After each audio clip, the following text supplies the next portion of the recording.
ક્યારેય વિચાર્યું છે કે આપણી આસપાસની આ દુનિયા આખરે ચાલે છે કેવી રીતે? આજે છે ને આપણે બસ એ જ રહસ્યને ઉકેલવાના છે. આપણે આપણા પર્યાવરણની અંદર કામ કરતી એ જટિલ સિસ્ટમ્સને સમજીશું જે જીવનને શક્ય બનાવે છે. તો ચાલો આ સફર શરૂ કરીએ. પર્યાવરણ શબ્દ સાંભળીએ એટલે શું યાદ આવે?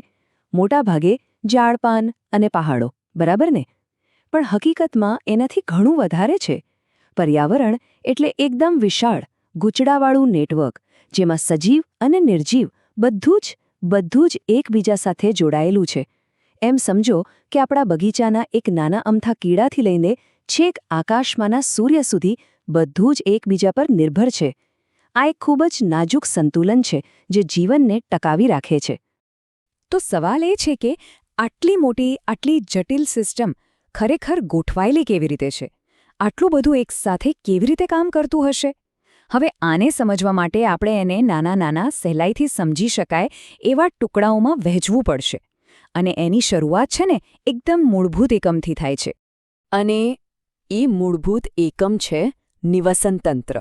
હવે આ શબ્દ કદાચ થોડો અઘરો લાગે, પણ એનો અર્થ બહુ સીધો છે. એને જીવનનું એક લોકલ નેટવર્ક સમજી લો. એક એવું નેટવર્ક જ્યાં દરેક સજીવ અને દરેક નિર્જીવ વસ્તુની પોતાની એક ભૂમિકા છે. તો ચાલો જોઈએ કે આખરે આ નેટવર્ક બને છે કેવી રીતે.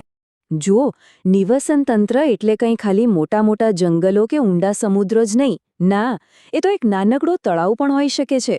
અરે, આપણા ઘરનું જે માછલીઘર હોય ને, એ પણ એક નિવસનતંત્ર જ છે. આપણે એને મુખ્યત્વે બે ભાગમાં વહેંચી શકીએ: કુદરતી અને કૃત્રિમ, એટલે કે માનવ સર્જિત. કુદરતી એટલે જે આપમેળે બન્યું છે, અને માનવ સર્જિત, જેવું કે નામ જ કહે છે, એ આપણે બનાવ્યું છે. પણ મજાની વાત એ છે કે ભલે એ કુદરતી હોય કે માનવ સર્જિત, જીવનના જે મૂળભૂત નિયમો છે ને, એ તો બંનેમાં સરખા જ લાગુ પડે છે. તો કોઈ પણ નિવસનતંત્ર હોય એ મુખ્યત્વે બે પ્રકારના ઘટકોનું બનેલું હોય છે. એક છે અજૈવિક ઘટકો, એટલે કે નિર્જીવ વસ્તુઓ, જેમ કે તાપમાન, વરસાદ, માટી, સૂર્યનો પ્રકાશ, આ બધું. અને બીજી બાજુ છે જૈવિક ઘટકો, એટલે કે બધા જ જીવન સજીવો. આમાં કોણ કોણ આવે? ઉત્પાદકો, એટલે કે વનસ્પતિ, જે પોતાનો ખોરાક જાતે બનાવે. ઉપભોગીઓ, એટલે કે પ્રાણીઓ, જે એમને ખાય. અને વિઘટકો, એટલે કે બેક્ટેરિયા અને ફૂગ જેવા સૂક્ષ્મજીવો, જે મૃતદેહોનું વિઘટન કરીને પોષક તત્વોને પાછા સિસ્ટમમાં ભેળવી દે છે. આ વાતને એકદમ સરળ રીતે સમજવી હોય ને, તો ચાલો એક બગીચાનું ઉદાહરણ લઈએ. હવે જુઓ, બગીચામાં શું હોય? છોડ હોય જે ઉત્પાદક છે, એ સૂર્યપ્રકાશમાંથી ઊર્જા બનાવે. પછી આવે કીટકો, જે પ્રાથમિક ઉપભોગી છે, એ આ છોડને ખાય. પછી પક્ષીઓ આવે, એ આ કીટકોને ખાય. અને જ્યારે આ બધા મૃત્યુ પામે, ત્યારે જમીનમાં રહેલા બેક્ટેરિયા, એટલે કે વિઘટકો, એમના શરીરનું વિઘટન કરી નાખે છે. છે ને એકદમ પરફેક્ટ સાયકલ? બધું જ એકબીજા સાથે જોડાયેલું છે. પણ એક મિનિટ, આ આખા નિવસનતંત્રને ચલાવવા માટે ઊર્જા ક્યાંથી આવે છે? શક્તિ ક્યાંથી મળે છે?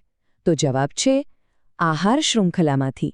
આહાર શૃંખલા એટલે ઊર્જાનો પ્રવાહ, એક એવો રસ્તો જેના પર ચાલીને ઊર્જા એક જીવમાંથી બીજા જીવમાં જાય છે. ચાલો આ પ્રવાહને થોડો વધુ નજીકથી સમજીએ.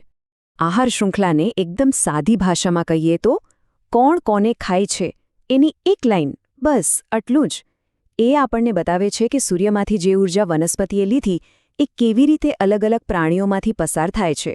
અને આ શૃંખલાની દરેક કડી, દરેક જીવ ખૂબ જ મહત્વનો છે. ચાલો એક બહુ જાણીતું ઉદાહરણ જોઈએ. સૌથી પહેલાં છે ઘાસ, જે ઉત્પાદક છે. ઘાસને કોણ ખાય? તીતીઘોડો. તો તીતીઘોડો થયો પ્રાથમિક ઉપભોગી. હવે તીતીઘોડાને દેડકો ખાય છે, એટલે દેડકો થયો દ્વિતીય ઉપભોગી. અને છેલ્લે દેડકાને સાપ ખાય છે, જે થયો તૃતીય ઉપભોગી. જોયું? એકદમ સીધો અને સરળ ઊર્જાનો રસ્તો. હવે વૈજ્ઞાનિકો આ દરેક પગથિયાને, દરેક સ્ટેપને એક ખાસ નામ આપે છે: પોષક સ્તર. એટલે કે આપણા ઉદાહરણમાં ઘાસ એ પહેલું પોષક સ્તર છે, તીતીઘોડો બીજું, દેડકો ત્રીજું અને સાપ ચોથું. મૂળભૂત રીતે આ ઊર્જાના પ્રવાહનું એક સ્ટ્રક્ચર છે, એક માળખું છે. પણ અહીં એક બહુ જ રસપ્રદ અને મહત્વનો નિયમ આવે છે. એ છે 10%નો નિયમ. એનું મતલબ શું? મતલબ એ કે જ્યારે એક જીવ બીજાને ખાય છે ને, ત્યારે તેની બધી ઊર્જા ટ્રાન્સફર નથી થતી. ના, બિલકુલ નહીં. હકીકતમાં ફક્ત 10%, માત્ર 10% ઊર્જા જ આગલા લેવલ પર જાય છે. તો બાકીની 90% ક્યાં ગઈ? એ ગરમીના રૂપમાં વેડફાઈ જાય છે અથવા તો જીવની પોતાની ક્રિયાઓમાં વપરાઈ જાય છે? વિચાર કરો, કેટલો મોટો ઘટાડો છે આ. ચાલો આને આંકડાથી સમજીએ એટલે બરાબર ખ્યાલ આવે. માની લો કે ઘાસ પાસે 10,000 જૂલ ઊર્જા છે, તો એને ખાનાર તીતીઘોડાને કેટલી મળશે? ફક્ત 1,000 જૂલ. દેડકાને માત્ર 100. અને છેક સાપ સુધી પહોંચતા પહોંચતા તો ખાલી 10 જૂલ ઊર્જા બચશે. હવે સમજાયું? આ જ કારણ છે કે મોટાભાગની આહાર શૃંખલા 4 કે 5 લેવલથી વધારે લાંબી નથી હોતી, કારણ કે એનાથી ઉપરના જીવો માટે પૂરતી ઊર્જા જ નથી બચતી. અત્યાર સુધી આપણે જે પણ વાત કરી એ બધી કુદરતી સિસ્ટમ્સની હતી, પણ હવે આ વાર્તામાં એક મોટો ટ્વિસ્ટ આવે છે, અને એ ટ્વિસ્ટ છે માનવ અસર. આપણે આપણી પ્રવૃત્તિઓ આટલી નાજુક અને સંતુલિત સિસ્ટમમાં કેવી રીતે ગડબડ કરી શકીએ છીએ? ચાલો એ જોઈએ. અને એ ગડબડનું એક મોટું ઉદાહરણ છે જૈવિક વિશાલન. આ એક બહુ ગંભીર સમસ્યા છે.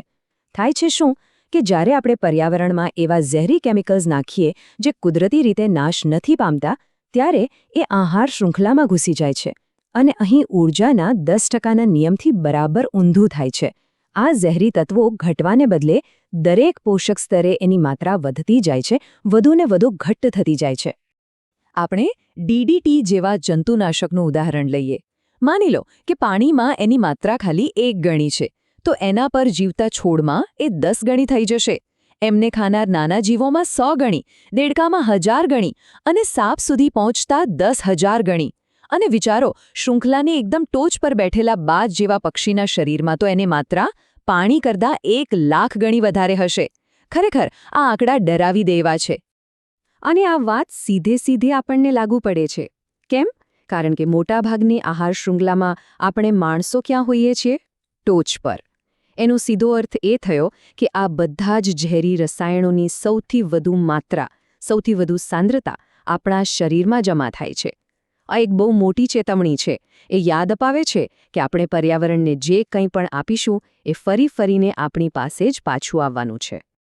ચાલો હવે થોડી વાર માટે નાના નિવસન તંત્રોમાંથી બહાર નીકળીએ અને આખી પૃથ્વીના લેવલ પર વાત કરીએ. અને જ્યારે આપણે વૈશ્વિક પર્યાવરણની વાત કરીએ ત્યારે ઓઝોન સ્તરનું ઉદાહરણ સૌથી બેસ્ટ છે. એ આપણી પૃથ્વીની ચારે બાજુ આવેલું એક એવું રક્ષણાત્મક કવચ છે જે દેખાતું નથી, પણ જેનું હોવું આપણા માટે જીવન મરણનો સવાલ છે. તો આ ઓઝોન સ્તર છે શું? એ ઓક્સિજનનું જ એક ખાસ સ્વરૂપ છે, O3. એ પૃથ્વીની ઉપર વાતાવરણમાં એક લેયર, એક પડ બનાવે છે, અને એનું કામ છે સૂર્યમાંથી આવતા ખતરનાક પારજાંબલી એટલે કે UV કિરણોને શોષી લેવાનું. જો આ કવચ ન હોત ને તો એ કિરણો સીધા પૃથ્વી પર આવત અને અહીં જીવન શક્ય જ ન બનેત. અને અહીં એક બહુ જ પોઝિટિવ વાત છે, એક આશાની વાત છે. 20મી સદીમાં આપણે રેફ્રિજરેટર અને સ્પ્રેમાં CFCs જેવા કેમિકલ્સનો ઉપયોગ શરૂ કર્યો. પછી આપણને ખબર પડી કે આ કેમિકલ્સ તો આપણા રક્ષણાત્મક કવચ ઓઝોનમાં ગાબડું પાડી રહ્યા છે. પણ આખી દુનિયા એક થઈ.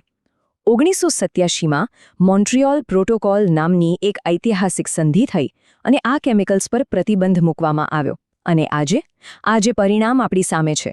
ઓઝોન સ્તર ધીમે પોતાની જાતે જ સાજું થઈ રહ્યું છે. આ એ વાતનો પુરાવો છે કે જો આપણે બધા સાથે મળીને નક્કી કરી લઈએ તો મોટામાં મોટી પર્યાવરણીય સમસ્યાને પણ હલ કરી શકીએ છીએ. ઓઝોનની આ સફળતાની વાર્તા છે ને, એ આપણને ફરીથી આપણી પોતાની જવાબદારી પર લાવીને મૂકી દે છે.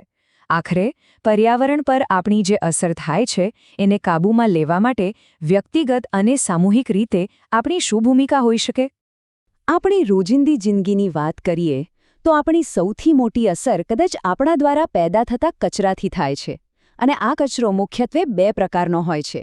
એક છે જૈવ વિઘટનીય, એટલે કે એવો કચરો જે કુદરતી રીતે માટીમાં ભળી જાય, જેમ કે શાકભાજીના છોતરા, ફળો, કાગળ વગેરે. અને બીજો છે જૈવ અવિઘટનીય. આ છે અસલી વિલન. પ્લાસ્ટિક, કાચ, ધાતુ, આ બધું. આ એવો કચરો છે જે સેંકડો હજારો વર્ષો સુધી એવોને એવો જ પડ્યો રહે છે અને પ્રદૂષણ ફેલાવતો રહે છે. અને આજના વિશ્લેષણના અંતે એક સવાલ સાથે પૂરું કરીએ. ચાલો એક પળ માટે કલ્પના કરીએ કે આપણે જે પણ કચરો પેદા કરીએ છીએ એ બધો જ જૈવ વિઘટનીય છે. તો શું પર્યાવરણની બધી જ સમસ્યાઓનો અંત આવી જશે? શું એની આપણા પર્યાવરણ પર કોઈ જ ખરાબ અસર નહીં થાય? આ એવો સવાલ છે જે આપણને આપણા વપરાશ અને આપણી જવાબદારીઓ વિશે વધુ ઊંડાણથી વિચારવા પર મજબૂર કરે છે. આના પર જરૂર વિચારજો.